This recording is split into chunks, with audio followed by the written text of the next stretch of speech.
Tadi tentang mencapai keluarga bahagia. Ya. Apa modal-modal utama yang dibutuhkan? Ya, jadi gini. Jadi untuk mencapai satu keluarga yang bahagia itu, Allah telah mengajarkan kepada kita di dalam firman-firman-Nya. Yang pertama adalah wa ja'ala bainakum mawaddatan warahmah. Dijadikan di antara kalian rasa kasih dan sayang. Nah, dengan rasa kasih dan sayang inilah sebagai modal bagi kita dalam membangun keluarga.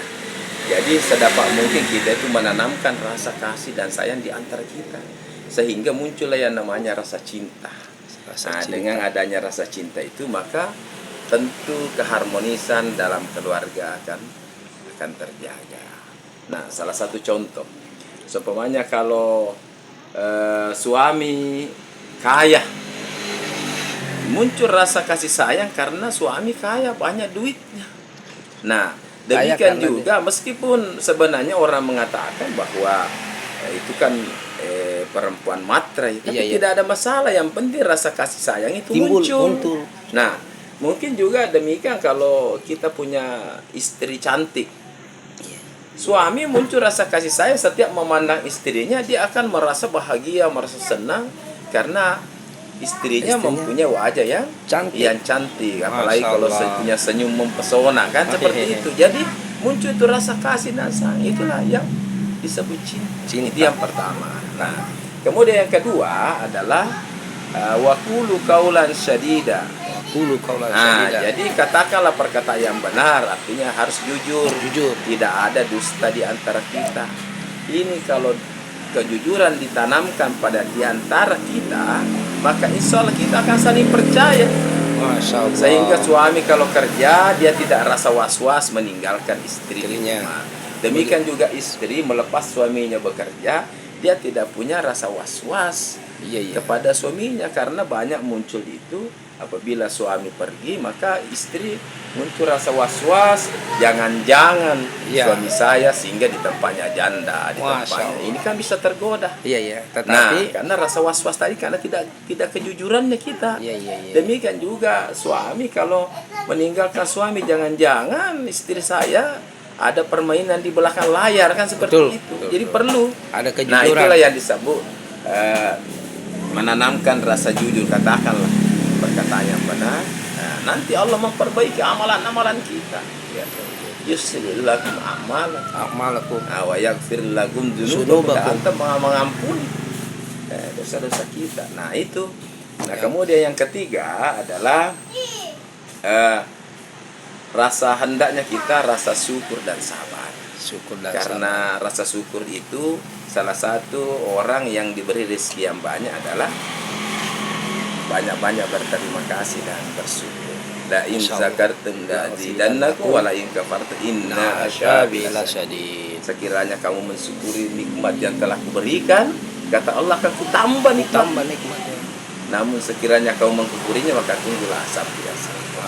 Nah, ini penting kita pahami, itu namanya bersyukur. Kalau penghasilan suami kita itu seumpamanya 10 juta, maka bersyukurlah. Allah nanti akan nambah. Akan nambah. Mungkin dari sumber-sumber lain nanti muncul. Kalau 10 juta sudah banyak itu. Iya, kalau sudah banyak tapi kita syukuri. Nah, demikian juga kalau sedikit. Ya, 1 juta, 1 juta. Kalau perhitungan kita kan kurang itu 1 juta. Tapi apabila kita syukuri, insya Allah akan ditambah oleh Allah. Nah, kemudian rasa sabar. Rasa sabar ini sangat penting karena kita harus menerima keadaan suami kita. Seumpamanya suami kita gagah, ya bersyukur dan sabar. Kalau suami kita mungkin jelek, ya sabar-sabarlah. Kalaupun diejek oleh teman-teman, ya apa boleh buat, kita harus sabar. Nah, demikian juga penghasilan suami kalau memang sedikit, sabar dulu. Insya Allah sifat-sifat sabar itu akan wa ma yulakkaha illal ladzina sabaru wa ma yulakkaha illa sawadim azim. Sifat-sifat yang baik itu tidak dianugerahkan kecuali bagi orang-orang yang sabar. Dan tidak dianugerahkan kecuali bagi orang yang mempunyai keberuntungan yang besar. Jadi kalau kita bersabar itu ada keberuntungan yang besar dan berakhir dengan kesudahan yang baik. Itu dan orang sabar itu ditolong oleh Allah. Selalu bersama innallaha ma'as sabirin. Sebenarnya Allah itu bersama orang-orang yang sabar. Nah, seperti itu.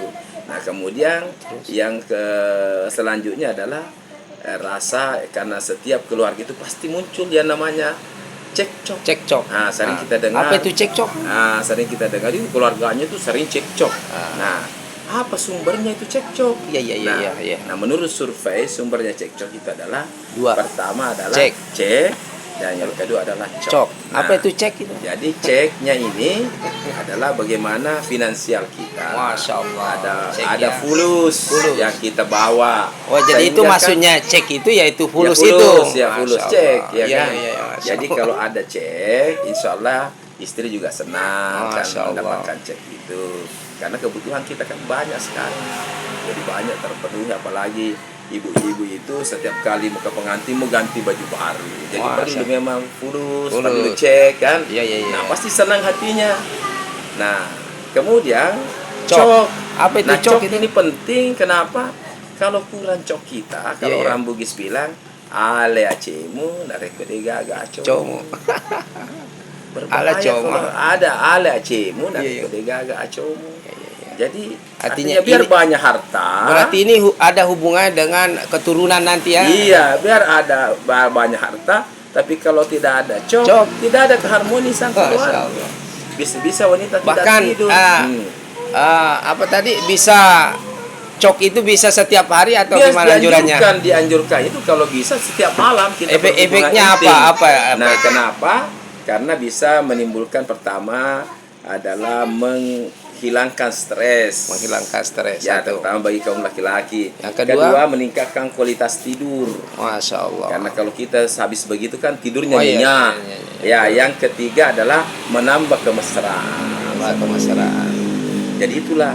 Nah, namun terakhir itu adalah tadi atasi dengan filosofi telur tadi. Filosofi telur. Satu lagi sebelum filosofi telur, sudah filosofi telur.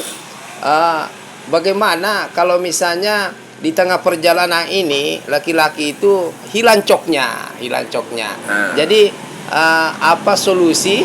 Apakah misalnya makan obat-obat herbal atau gimana? Nah, jadi kalau berbicara kehilangan cok itu, pertama seperti ini. Itu tentu kita harus memang bertanya kepada ahlinya ya, bagaimana kok bisa hilang. Karena penyebab hilang itu bisa saja terjadi bisa saja terjadi karena ada kecelakaan, keseleo, bahkan itu memang terjadi penyakit, terutama penyakit gula itu, karena itu kalau kena orang penyakit diabetes itu juga berkurang cok, jadi perlu diatasi semua itu. Tentu ya menggunakan herbal lah, supaya nanti ya kalaupun ada yang kurang coknya, ada namanya kopi PD. Oh, kopi PD ya? Iya, kalau diminum sekali itu 3 hari reaksinya. Nah, di mana bisa kita dapatkan kopi PD itu? Ada di rumah, Masya Allah. Demikian pembincang kami dengan beliau ya, tokoh agama kita, mudah-mudahan bermanfaat. Wabillahi taufiq wal hidayah. Assalamualaikum warahmatullahi wabarakatuh.